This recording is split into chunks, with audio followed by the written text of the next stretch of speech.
Hi guys, I hope you all had a great weekend and got outside. I know Saturday was some really great weather.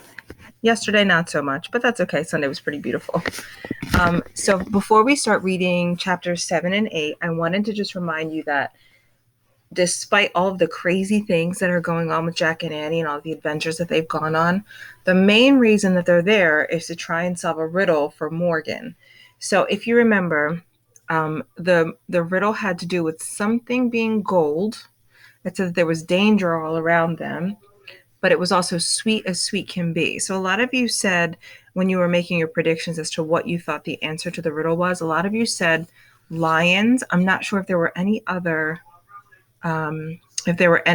predictions, but I know that lions were a big one. So I just want you to think about your final thoughts, what you think the answer to the riddle is, because we're going to find out in this chapter. So this is Lions at Lunchtime, chapter 7 and 8. And chapter seven's title is Hi There. The forest was cooler than the sunny plains. It was filled with shadows and bird calls. Where are you? Jack shouted. So remember, Annie followed that little gray bird into the forest, right? Here, said Annie. He found her in a thick glade. Bright rays streamed between the trees. Green leaves and vines swayed in the dappled light. The little gray bird sat in a tree, twittering at them. Yuck, what is that? Said Annie. She pointed at a round, brown thing hanging from a low branch. Bees buzzed around it. If that's her nest, it's a pretty weird nest, said Annie. That's not a nest, said Jack. It's a beehive. Don't you see the bees? Yikes, said Annie. She stepped back from the tree, but the little bird darted at the beehive and pecked at it. What's she doing? Said Annie. The bird kept pecking at the hive. I don't know. Maybe she's as nuts as you, said Jack. Look her up in the book, said Annie. See if it says she's nuts. Are you kidding? Said Jack. That nutty bird isn't going to be in this book. Just look. Jack opened his Africa book. He kept turning the pages. Just as he thought, there was no gray bird in the book. Forget it, he said. Keep looking, said Annie. Jack turned one more page, and there it was. A little gray bird, a beehive, and a tall painted warrior with a spear. I don't believe this, said Jack. Then he read aloud, This bird is called a honey guide. It's both a friend and a helper to the Maasai. So there it is again, where you see a word that the authors think you might not be familiar with. So they put it in phonetic writing, so we don't have to read it twice. But I'm going to start from the beginning. This bird is called a honey guide. It's both a friend and a helper to the Maasai people, an African tribe known for their fierce fighting skills and bravery. Hi, honey guide, Annie called to the bird. I knew you were important. Jack kept reading. The honey guide leads a Maasai tribesperson to a beehive.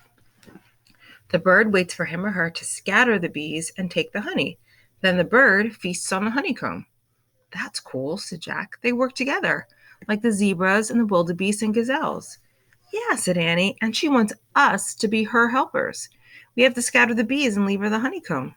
How do we do that? Said Jack. He looked back at the book. It didn't say how. Well, maybe we could wave those weeds at them, said Annie. She pointed at some bright green plants that looked like giant fans. Jack put his book and backpack down. He and Annie pulled up the weeds. They waved them near the tree, and the bees scattered. Next, Jack grabbed the tree branch and jiggled it.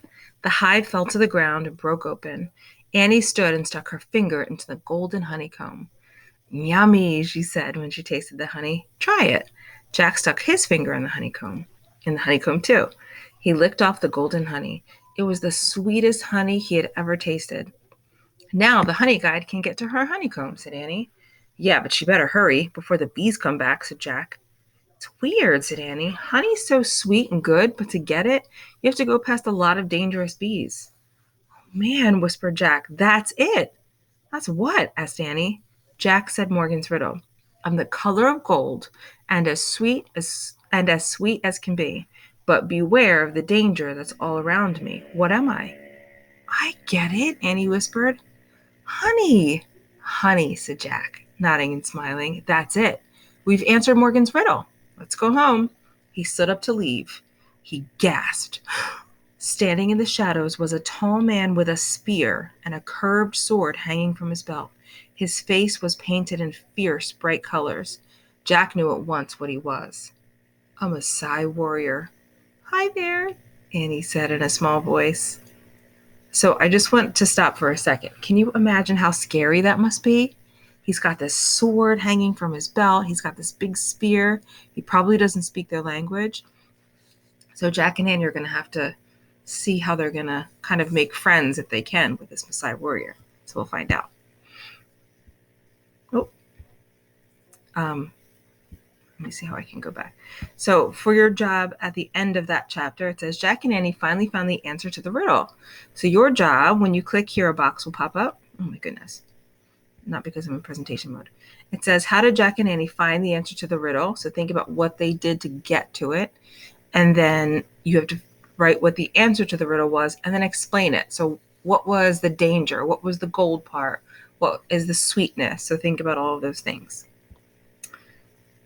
Okay. And chapter 8 is yum. The warrior stared back at Jack and Annie. We were helping one of your honey guides, said Annie. The warrior was as still as a statue. So think of what type of figurative language that is. He was as still as a statue. If you said simile, give yourself a little pat on the back. Nice job. We didn't mean to steal anything, Jack said. In fact, it's all yours. We've had enough. Lots of good honey still in there, Annie said, smiling. The warrior narrowed his eyes. Is he angry? Jack wondered. I'm sorry we were trespassing, said Jack. We come in peace. In fact, we bring gifts. He picked up his backpack and held it out to the warrior. The warrior still didn't move. This? Jack held up his book. Nothing. Jack reached into his pack. He pulled out the big jar of peanut butter. Peanut butter! And he pulled out the loaf of bread. Bread! Hey, how about a peanut butter and honey sandwich? Yum, said Annie, watching the warrior. The warrior stared at the food. Now remember, they've probably never seen any kind of food like that from our time and from America. We'll show you, said Jack. As Jack unwrapped the bread, his hands shook. He must have been so scared. Annie opened the jar. You don't have anything to spread it with, she said. Just use your fingers, said Jack. Excuse me, Annie said to the warrior. I have to use my fingers, but they're pretty clean. An elephant just do it, Annie, said Jack. Okay. She spread the peanut butter onto a slice of bread with her fingers. At the same time, Jack spread the honey from the beehive on the other slice. Jack and Annie put their pieces of bread together. Ta-da, said Annie, handing the sandwich to the warrior. The warrior took the sandwich. But he didn't eat it. He just looked at it. Let's make sandwiches for us too, Jack said, so he doesn't have to eat alone. They quickly made 2 more sandwiches.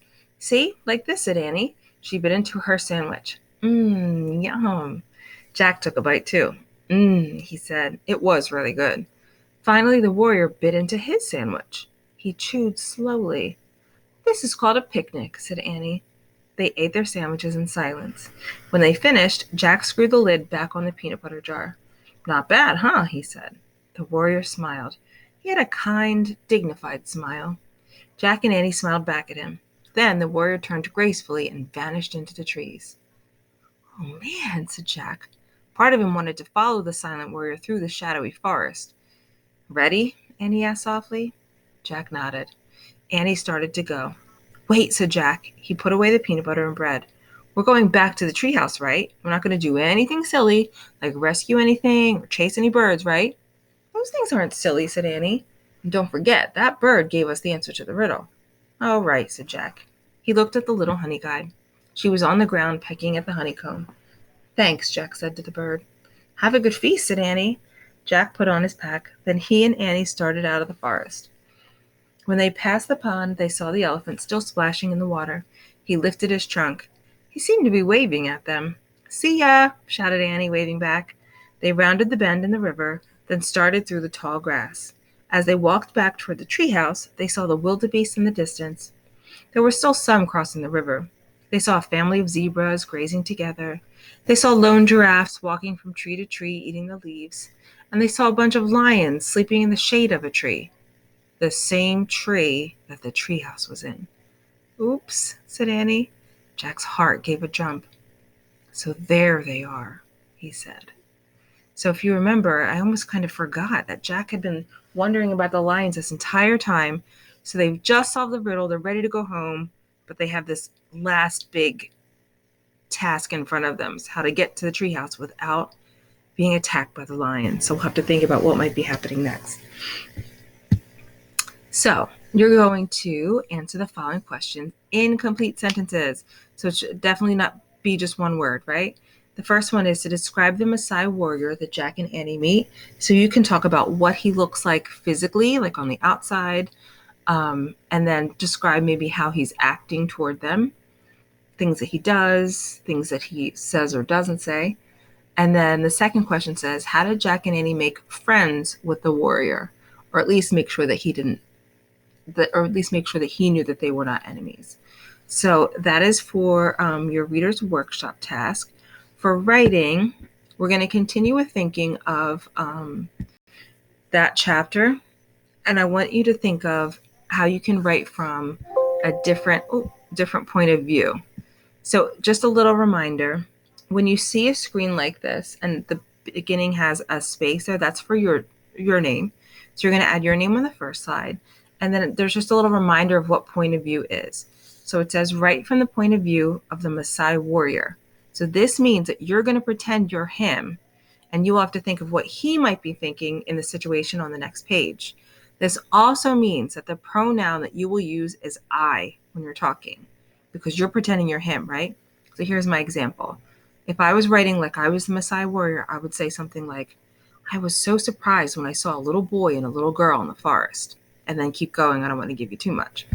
And then that's what you'll write here. And there's just one last reminder about making sure that you write from his point of view and using the word I, because remember, you're the Maasai warrior for this task. Okay, can't wait to see your work. You guys have been doing an awesome job. Keep up the fabulousness. And I will read you the last part of the story tomorrow.